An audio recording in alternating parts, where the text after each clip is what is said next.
In many quarters, there is a desperate need in America today, in America this week,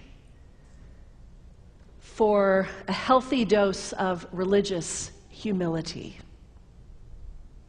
There are too many people getting too much FaceTime on television who claim exalted status for Christianity and who are demeaning other faith traditions, particularly that of Islam.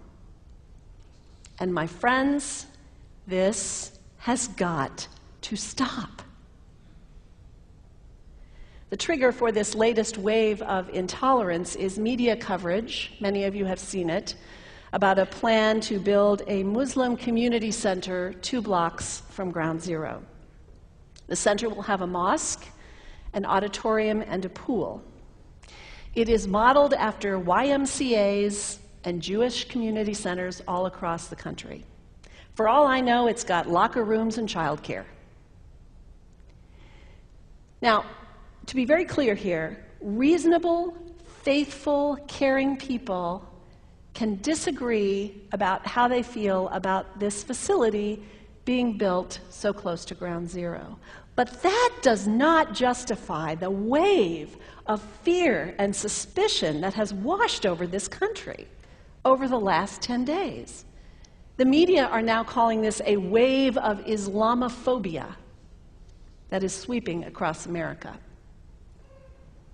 I saw a story this week on CNN about a minister in Gainesville, Florida, who has declared September 11th of this year Burn the Quran Day.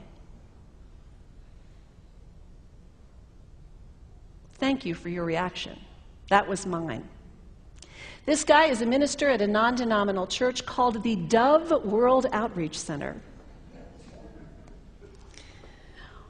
He said all kinds of disparaging, insulting, inaccurate things about Islam that I'm not going to repeat from this pulpit. His message is about hate and fear, and I can assure you there is nothing in the Gospels, there is nothing in the teaching of Jesus Christ that says anything about burning the holy texts of other traditions. It is not there. The proposed burning of the Quran is obscene. It is not the work of peace. It is not the work of understanding. It is not the work of building bridges. It is insanity. Now, the good news is there are a lot of groups, a lot of churches, even the National Association of Evangelicals, who are condemning this action and urging the church to cancel their event. A conversation about God demands grace and openness, a willingness to learn, to have our own ideas challenged, our convictions questioned. These are the hallmarks of humility. When I was in seminary, I read from someone whose name is lost to me now, when you speak of God, your voice should shake a little. You know, Jesus had no time for religious know-it-alls. He saved some of his harshest criticism for church leaders, for the Pharisees, the religious leaders who were so certain about who was out and who was in, who was holy and unholy, clean and unclean. Jesus was forever taking all this religious certainty and turning it on its head. And we can only imagine what Jesus would have said about Pastor Terry Jones and his Burn the Quran campaign. I think he would say, this has got to stop. Followers of Islam believe that the Quran is a collection of revelations received by the Prophet Muhammad from God about 1400 years ago. They believe that Muhammad was the last of a series of prophets and teachers and messengers that included Adam, Moses, Jesus, Abraham, all names revered by us as well. The word Islam means peaceful surrender to the will of God. The Quran was written at a time when the Muslim people were being driven from their homes, persecuted, and killed. The Old Testament was written at a time when Jewish people were being driven from their homes, persecuted, and killed. And religious scholars will tell you that most Holy Scriptures have stories of war and violence in them.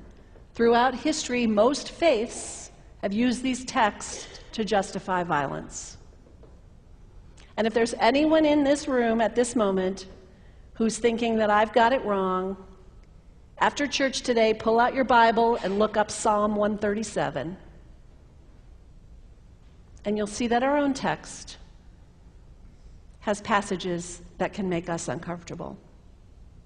But also, like the Bible, the predominant message of the Quran is of peace and care and loving God, justice, care for the neighbor, care for the stranger. In the Bible, we have thou shalt not kill. In the Quran, we have whoever kills another, surely he is killing all of humanity. And whoever saves the life of another, surely he saves the lives of all humanity. These are words of peace, words of faith, words that could save the world if we would take them to heart. The second thing you can do, the next time someone sends you one of those emails demonizing Islam, delete it. Don't forward it. Don't participate in the stereotyping. Don't give in to your fear. It's okay to be a little afraid. We all have those emotions. Just don't give in to it. Don't sign on for it. Don't focus on this tiny group of extremists who commit acts of violence. Focus on the hundreds of millions of Muslim people in the world who are people of faith, whose priorities and concerns and families are not so different from your own. And third, when you think of Muslim people, think of individuals. Think of the professor at Ohio State. Think of the engineer at Honda. Think of the teacher at the elementary school down the street. When you think of Muslim people, remember those who died on 9/11, not the hijackers. There was only a handful of them. Remember Mohammed Sunhami Hamandi. He was born in Pakistan. He came to the United States as a small child with his parents. He played high school football. He went to college. He became a part-time ambulance driver. He died, this Muslim young man, on 9/11, trying to rescue people and save lives. When you think of Muslim people, remember Mohammed Salahuddin Cloudhurry. He was a waiter at Windows on the World, which was at the top of the World Trade Center. He died that day. His wife had their baby 2 days later. When you think of Muslim people, remember Rama Salih. She was a woman, 28 years old. Her neighbors described her as fun and outgoing and generous. And she died on American Airlines Flight 11, 7 months pregnant with her first child. Remember the founder of the Islamic Circle of North America, who worked in the World Trade Center and also died on September 11th. That same group now is giving away tens of thousands of copies of the Quran in response to the campaign about burning the Quran. In the language of their own tradition, they are spreading words of faith and peace and hope. One of the ladies at the 8:30 service this morning said to me after, maybe we should declare September 11th, buy a Quran and read some of it. It is for us to share our message of love and hope and peace, but let us do it with grace and respect, and above all, humility.